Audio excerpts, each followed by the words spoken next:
उज्जवल Bharat news, देश की प्रखर आवाज। अब नए अंदाज।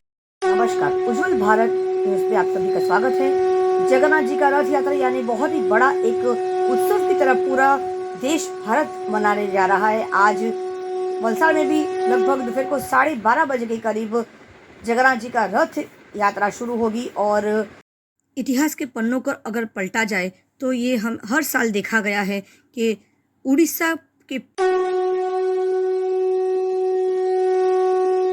पुरी में जगन्नाथ जी का रथ यात्रा एक बहुत ही बड़े पैमाने में यहाँ पे हर व्यक्ति लगभग 10 लाख से भी ज्यादा लोग इस रथ यात्रा में जुड़ते हैं। रथ खींचने की एक पारंपरिक परंपरा यहाँ पर आपको देखने को मिलती है। आज हमारे साथ इस जगन्नाथ रथ यात्रा के इस शुभ अवसर पर काशी से जुड़े हैं आचार्य प्रभु प्रकाश जी। तो चलिए उनका स्वागत करते हैं और जानते हैं इस महापर्व जगन्नाथ जी के रथ यात्रा के बारे में उन्हीं के शब्दों में।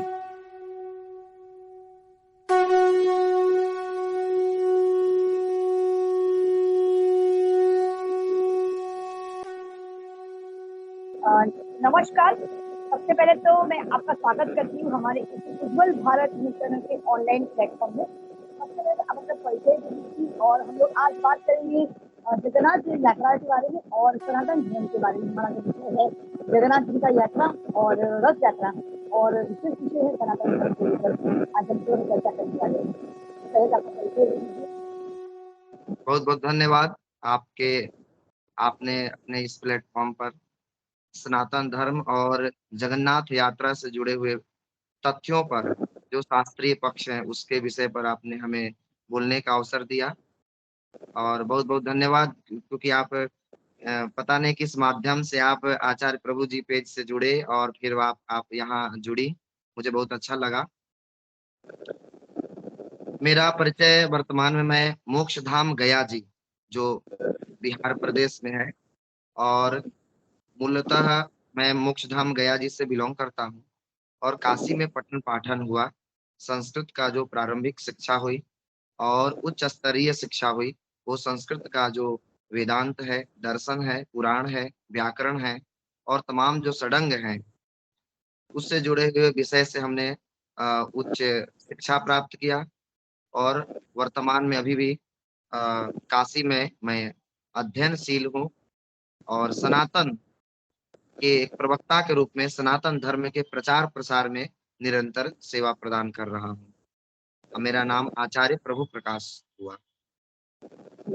बहुत बहुत स्वागत है पर आपका तहे दिल से स्वागत है। तो आज हम जो विशेष विषय की बात करेंगे कि 20 तारीख को रथ यात्रा शुरू होगा, जगन्नाथ जी का रथ यात्रा।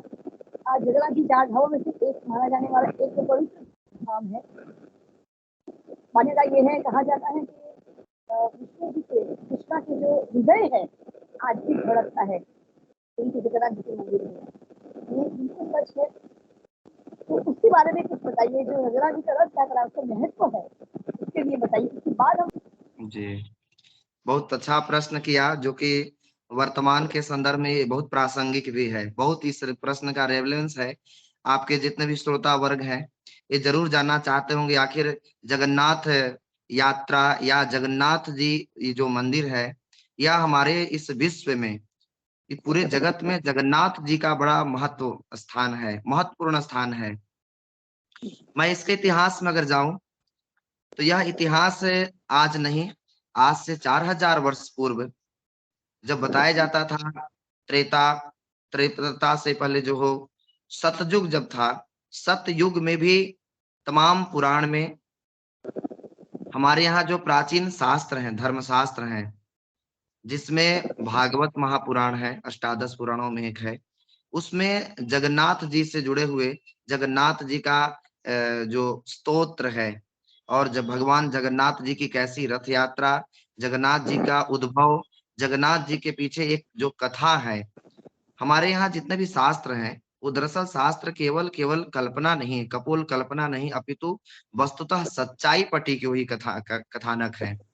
जगन्नाथ जी का भी इतिहास इसी से जुड़ा हुआ है कि भगवान कृष्ण जो अपने भाई बलराम जी और सुभद्रा जी के, ये तीनों का रूप को यहाँ जगन्नाथ जी के नाम से उड़ीसा में पावन नाम जो स्थान है पुरी, वहां पर जाना जाता है।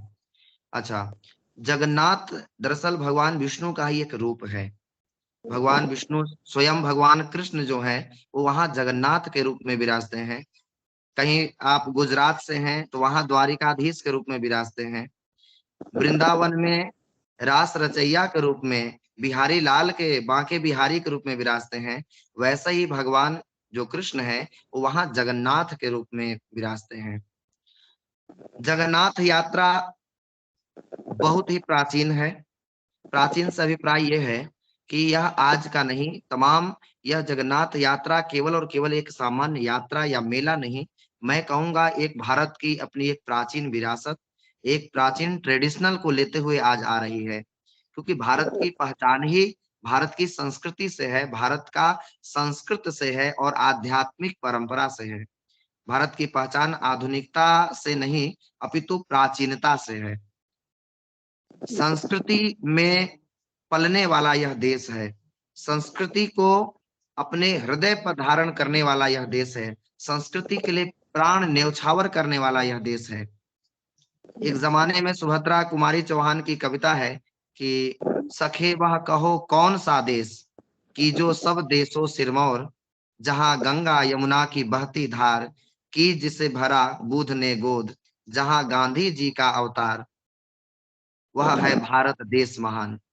फिर नीचे लिखते हैं कि धर्म में जिसके बसते हैं प्राण, वह है भारत देश महान। तो भारत की पहचान जो है वह संस्कृति पर है। मैं बात कर रहा था जगन्नाथ यात्रा पर। यह जगन्नाथ यात्रा 1 महीने का पूरा एक पर्व है।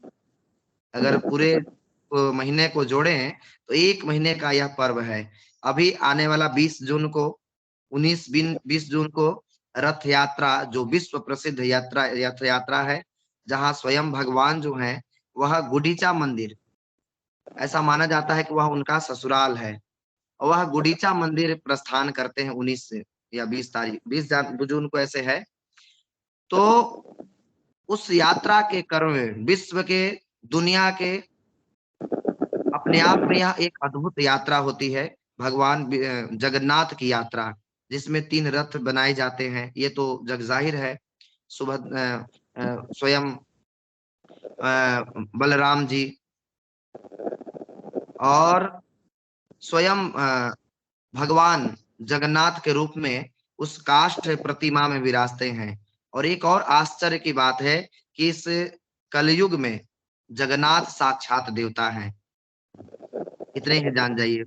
क्यों? क्योंकि काष्ठ की प्रतिमा में जिस प्रकार से नियम, जिस प्रकार से शास्त्र आचरण के द्वारा, शास्त्र विधि के द्वारा जिस तरीके से उन्हें तैयार किया जाता है, स्नान करवाया जाता है, एकदम जैसे एक देवता को, साक्षात देवता का जैसे स्नान पूजन आदि होता है, हूबहू वैसे ही।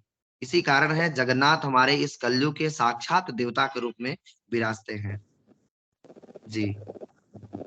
बहुत ये तो हमने ग्रंथों में पढ़ा है और ये दिक्कत भी है कि श्री कृष्ण जी के हृदय आज भी धड़कते हैं, उस पर जरा नजर डालिए।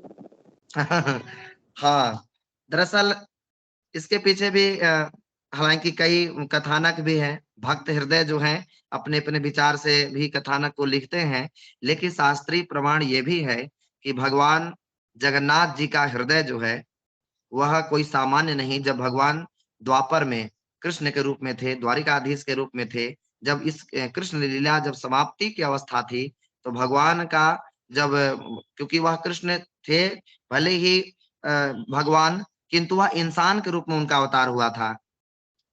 वह वसुदेव के यहाँ पर लाए थे, वह गोपियों के साथ रास रचाते थे। तो जो द्वापर में उनका जो काल रहा है, एक सामान्य इंसान की भांति रहा है। जगह जगह पर उन्होंने अपने देवत्व का भी आभास कराया है दुनिया को, किंतु वह सामान्य इंसान के रूप में।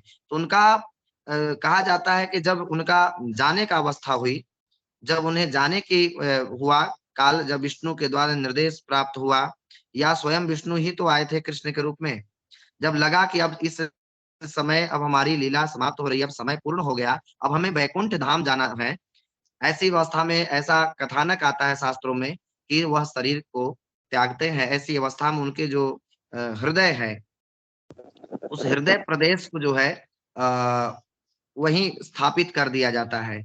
वह हृदय प्रदेश ही जो है प्राचीन परंपरा से आज भी काष्ठ नीम का जो काष्ठ होता है, काष्ठ की जो प्रतिमा बनाई जाती है उसमें विराजा जाता है।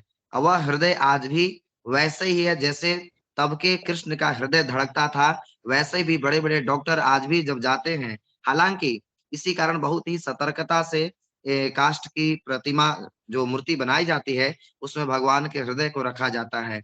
अच्छा, जो जो व्यक्ति जो पुजारी जो हैं, जो पुराने काष्ठ के प्रतिमा से हृदय को निकाल कर के रखे जाते, उस समय पूरी पूरी गेट बंद कर दी जाती है। इसके पीछे भी एक रहस्य है। साथ में और जो पुजारी जी जो भगवान के गर्भगृह में पूरे मंदिर का साजो-सजा श्रृंगार करते हैं, उनका हाथ में ग्लव्स पहना दिया जाता है। ऐसा माना जाता है कि अगर नंगे हाथों से, सामान्य हाथों से अगर भगवान के हृदय को स्पर्श कर दिया जाए, वो व्यक्ति वहीं जल के भस्म हो सकता है।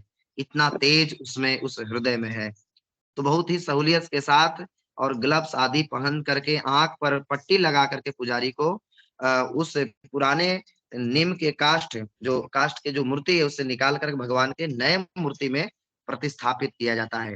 और आज ही माना जाता है क्योंकि कई बार विज्ञान का भी चमत्कार, विज्ञान भी इस आज भरी की दुनिया में आश्चर्यचकित हो गया इस चकाचौंध को देख करके, भगवान के रहस्य को देख करके, कि कलयुग में भी भगवान के एक ऐसा रहस्य है। आप मंदिर के विषय में सब जानकारी आपको होगा कि जो उतंग शिखर है, उस उतंग शिखर पर प्रत्येक दिन भगवान का पताका बदला जाता है। अगर पताका नहीं बदला जाएगा, तो कहा जाता है कि 14 वर्षों तक 1-2 बार ऐसा हुआ है, कि जब पताका नहीं चेंज हुआ, तो 14 वर्षों तक मंदिर बंद करना पड़ा। वहाँ के नियम है, सख्त नियम है। तो प्रत्येक दिन वहां का पताका बदला जाता है। साथ में जो ऊपर उतुंग शिखर पर जो एक चक्र है, विष्णु चक्र जो है, वह चक्र जिधर से भी आप देखेंगे गोलाकार ही प्रतीत होगा। आमतौर पर रथ की पहिया को एक साइड से देखेंगे तो एक साइड से आपको नहीं दिखाई देगा, किंतु वहां जिस भी ओर से देखेंगे आपको वैसे ही गोलाकार भगवान विष्णु का चक्र दिखाई देता है। तीसरा, एक बहुत बड़ा रहस्य ये है कि जैसे ही आप हम मैं तो कई बार जाने का मुझे सौभाग्य प्राप्त हुआ और जब भी ऐसा भाव जगता है, जब भी जगन्नाथ जी प्रेरणा देते हैं तो कोशिश करते हैं कि जाएँ और जाते भी हैं। समुद्र के काफ़ी नज़दीक है, इस वजह से उस मंदिर तक ज़ोर-शोर से आवाज़ आती है। लहरों का टकराना, लहरों का आवाज़ बहुत ज़ोर-शोर से आती है, किंतु यह केवल मुख्य द्वार के मध्य एकदम गेट तक ही यह आवाज़ आती है। आप जैसे ही गेट से अंदर एंट्री करते हैं, ऐसा सन्नाटा, ऐसी शांति छाती है कि आप ये अपने आप में रहस्य है। क्योंकि बाहर जैसे ही निकलेंगे इतना समुद्र का कोलाहल है और जैसे ही एक सीढ़ी का एक कदम क्या अंदर किए, एक कदम ही आगे बढ़ाए, ऐसी सन्नाटा छाती है, जैसे लगता है एक समुद्र का आवाज़ कहाँ गया?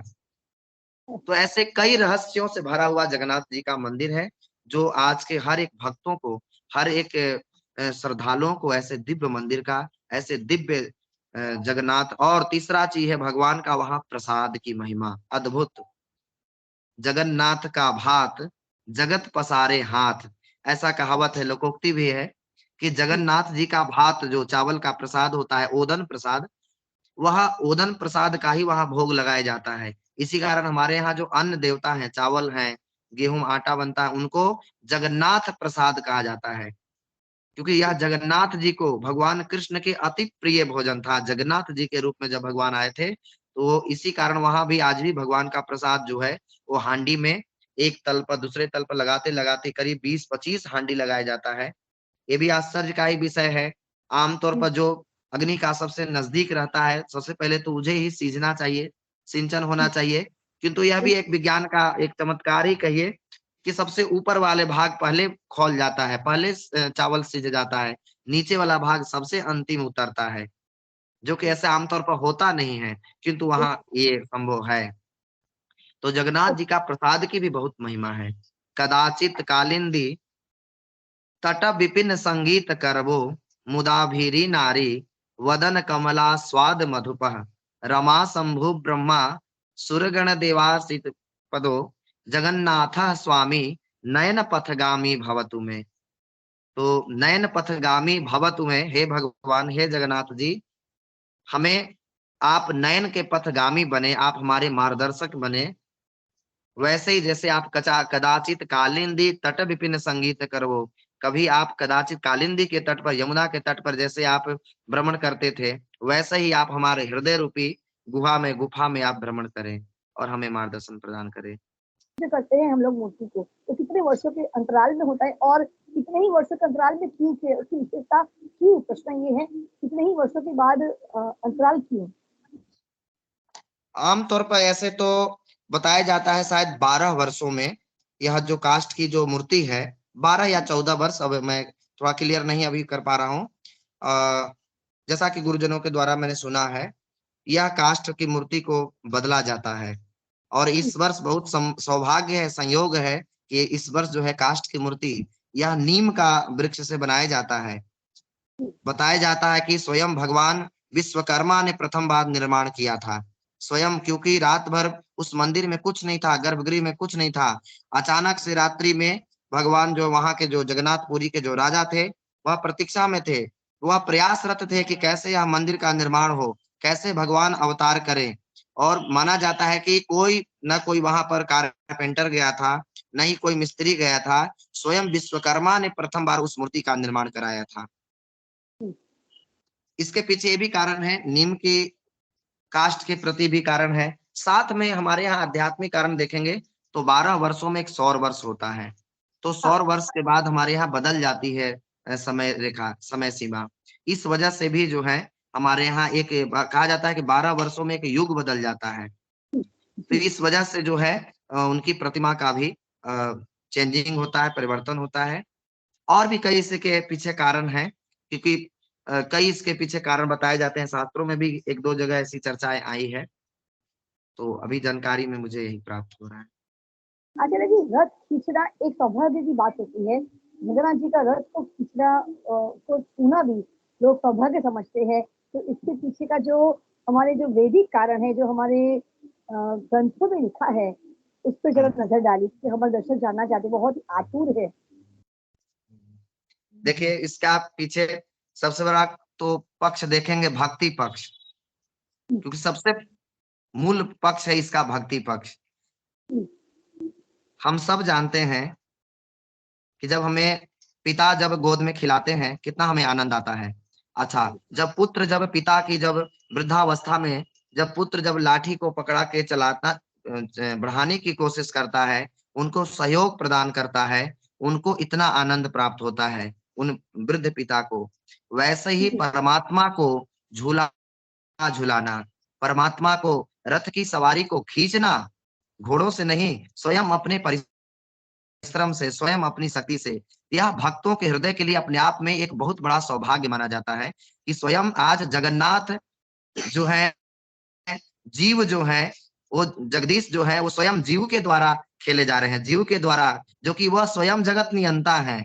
वो स्वयं जगन्नाथ जो जगत के नाथ हैं, स्वयं जगदीश जो है वो जगत को खींच रहे हैं, जगत के जीवन के पहिया को चला रहे हैं। एक सौभाग्य मिलता है कि जहां जीव जो है वो जगदीश के रथ को खींचता है। इसलिए यह परम सौभाग्य की बात होती है। हर व्यक्ति चाहता है कि उस क्षण को, उस पल को अपने पलकों पर रखे, हृदय में संजोए, और जो वहां उपस्थित होता है चाहता है कि भगवान के रथ को क्यों ना हो, थोड़ा सा ही सही, 1 इंच ही सही, 2 मीटर ही सही, थोड़ा सा घींच करके मैं आगे बढ़ाऊं। ये उनकी आस्था और श्रद्धा, ये अपने आप में बहुत पुण्यकारी भी है। शास्त्रों में भी ऐसा वर्णन आता है कि भगवान के झूला को, भगवान के रथ को बहाने का, भगवान के रथ को खींचने का बहुत महत्व है। तो इस लिहाज से भी जो है माना जाता है कि भगवान के रथ को खींचना या भगवान के झूला को झुलाना, ये भक्ति का बड़ी चरमावस्था है, भक्ति का एक उच्च स्तर माना जाता है। बहुत बहुत धन्यवाद आचार्य जी, आपने हमें, आपका इतना अमूल्य समय हमें दिया और बहुत सारी ऐसी महत्वपूर्ण बातें जो है संस्कृति के लिए, हमारे देश की संस्कृति के लिए, सनातन धर्म के लिए, खास करके रथ यात्रा जो अभी 20 तारीख को शुरू होगी, जगन्नाथ जी का रथ यात्रा, और जगन्नाथ जी के मंदिर के विशेषताओं के बारे में जो बहुत सारे ऐसे मुद्दे हैं जो राज आज भी राज है, विज्ञान भी उसे खोज नहीं पाया, खोजने की बहुत ही प्रयास किया जा रहा है, लेकिन आज भी कहीं ना कहीं ईश्वर के सामने विज्ञान भी हार मान लेता है, झुकना ही पड़ता है। तब तक के लिए मुझे आज्ञा दीजिए। उज्जवल भारत न्यूज चैनल की ओर से सीमा भट्टाचार्य, मैं आपका फिर एक बार शुक्रगुजार हूँ, आपका धन्यवाद करती हूँ। बहुत बहुत धन्यवाद आचार्य जी, आपका धन्यवाद, नमस्कार। खूब आपको भी बहुत बहुत धन्यवाद। आप ऐसे ही सनातन के प्रचार प्रसार के लिए निरंतर लगे रहें। भगवान ऐसा सामर्थ्य दे, शक्ति प्रदान करें, आपको यशस्वी बनावे, ऐसी भगवान से कामना है। नमो नमः। चैनल को लाइक करें, शेयर करें, सब्सक्राइब जरूर करें। सीमा भट्टाचार्य, वलसाड़ से उज्जवल भारत न्यूज, देश की प्रखर आवाज। धन्यवाद।